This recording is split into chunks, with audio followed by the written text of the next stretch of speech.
All right, we're back with Bridgerton Gets Therapized. We're looking at the back half of season 3. I'm choosing to start out with a video that I shall simply call Lady Danbury is the or the bee's knees in a less crude way. I love Lady Danbury. Mended light.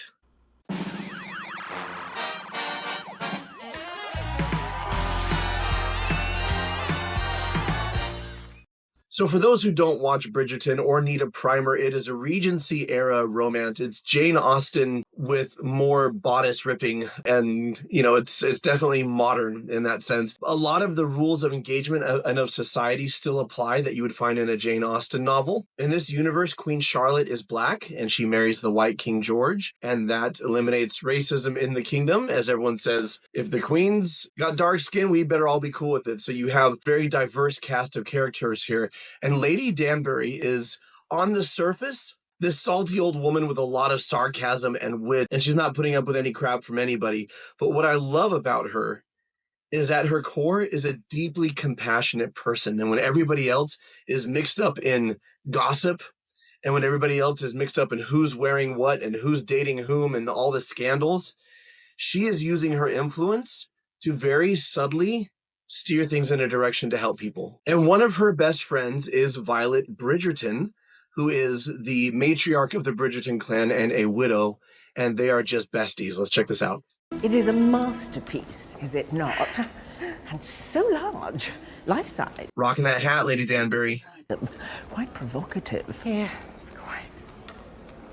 Violet, is everything well with you? Of course, why do you ask? I feel I can say I know you well, and in our recent encounters you have been out of sorts in a way most unlike you. I am quite fine. Violet Bridgerton. Yes, I am out of sorts. My household is... Anthony is on his honeymoon. Her son. Gregory has grown what seems twice his height. Another son. Eloise is in some kind of squabble with Penelope, and you know how close those two are. So she is stomping around the house looking like a cloud of thunder. Well, I could go on, but do you understand? Violet. Agatha. We are friends. There is nothing you cannot share with me. Agatha. Do not know what you mean. I do not know what I mean either. Yet. I only sense there is more, and I am waiting for you to tell me. Major best friend energy. Shall not. So there is something. I cannot. You can.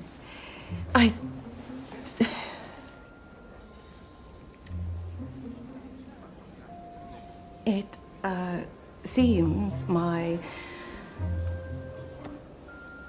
garden is in bloom.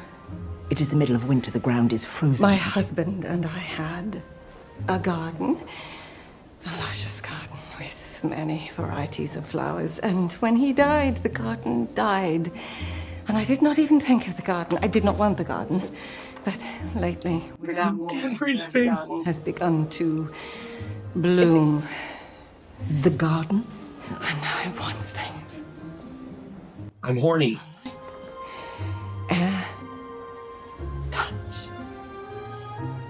Your garden is in bloom? It is blooming out of control. Oh, Violet. I am becoming dangerous, Agatha. I'm sure. I almost asked a footman to lie on top of me today. My Countess Bridgerton.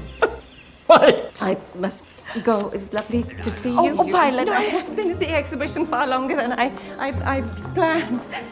Good day. So, with all the rules of propriety, she feels she's overstepped her bounds. But Lady Danbury knows what she means. Lady Danbury's been there. Well, and her late husband, she did not have a blooming garden. It was a dried up cactus patch. But, she did have a very passionate love affair, turns out, with, spoiler alert, but you're watching my video. So when Lady Danbury was much younger, she had a love affair with Lady Violet's father, who was in a miserable marriage himself. And I'm not condoning extramarital affairs. I'm just saying this is the story. And I just love that Danbury's like, you can talk to me about anything. And this is what it is to be a true friend. What Violet just told her in confidence is not going to be spread around the ton. The ton is, the the community. It's not going to be spread around the ton. It was spoken in confidence, and it is retained in confidence. Why?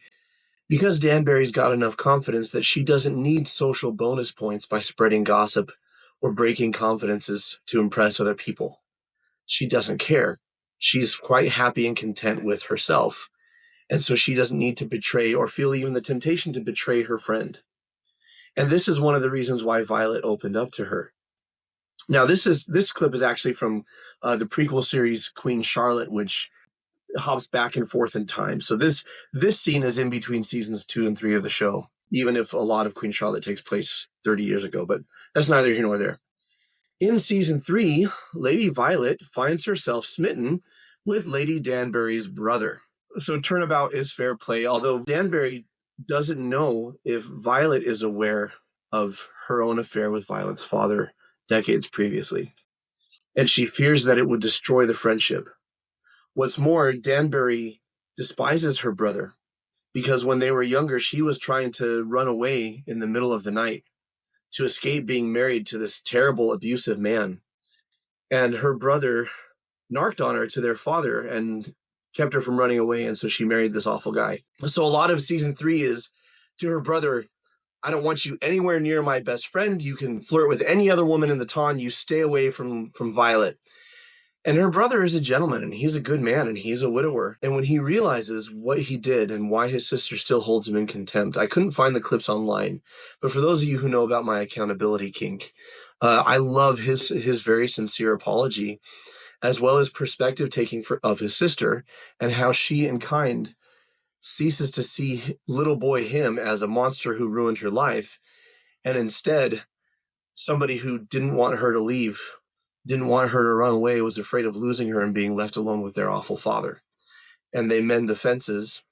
And at this point, Violet has been telling Lady Danbury's brother, we can date, but you got to sort things out with your sister first. And they do. And this leads to Violet and Lady Danbury, aka Agatha, having this conversation.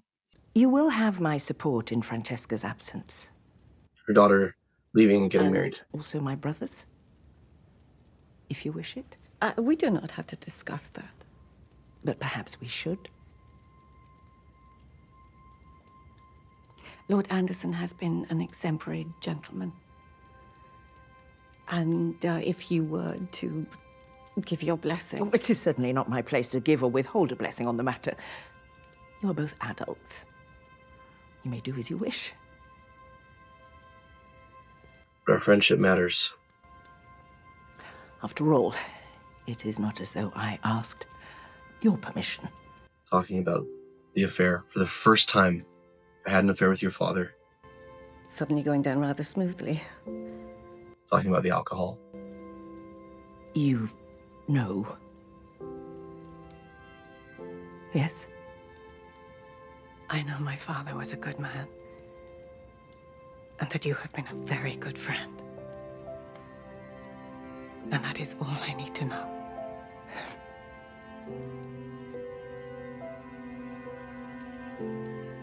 And my brother is a good man. And you are a good friend. And that is all I need to know as well.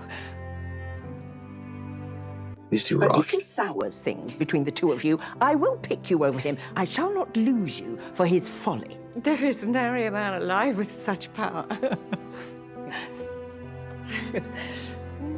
Yeah. So I don't know why I, a red-blooded heterosexual male, get so drawn into Gilmore Girls and Bridgerton, but it's just good storytelling. The fact is, Violet's father was in a miserable, abusive marriage. So was Lady Agatha.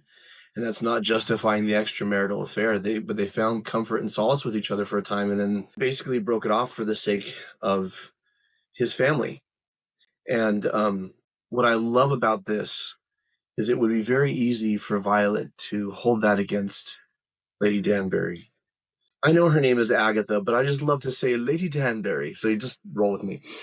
It'd be easy for Violet to hold that against her friend, to take it as a betrayal, to take it as this, that, or the other.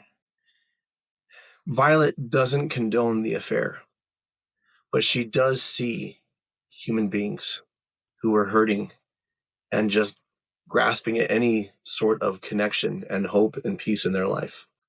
And while she doesn't say it's okay that this happened, she also doesn't say I forgive you, because she doesn't need to.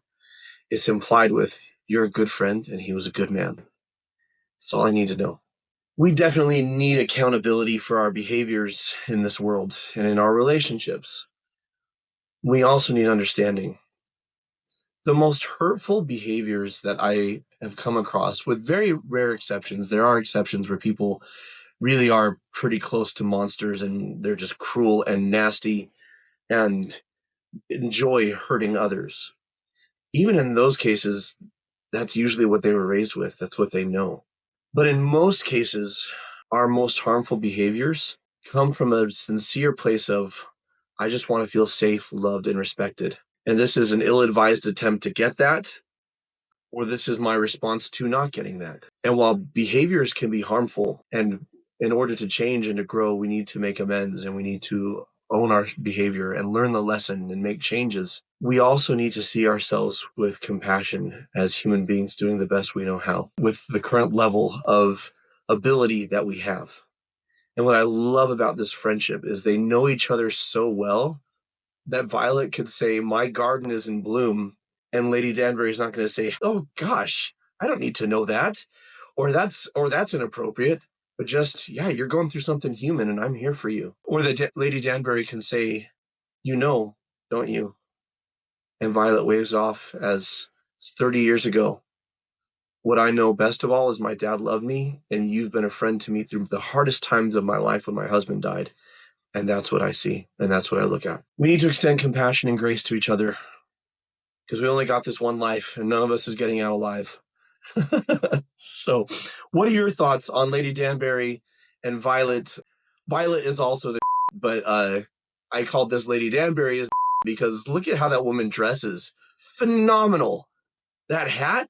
I'm not even a fashion person, and I watch this show and I'm like, damn.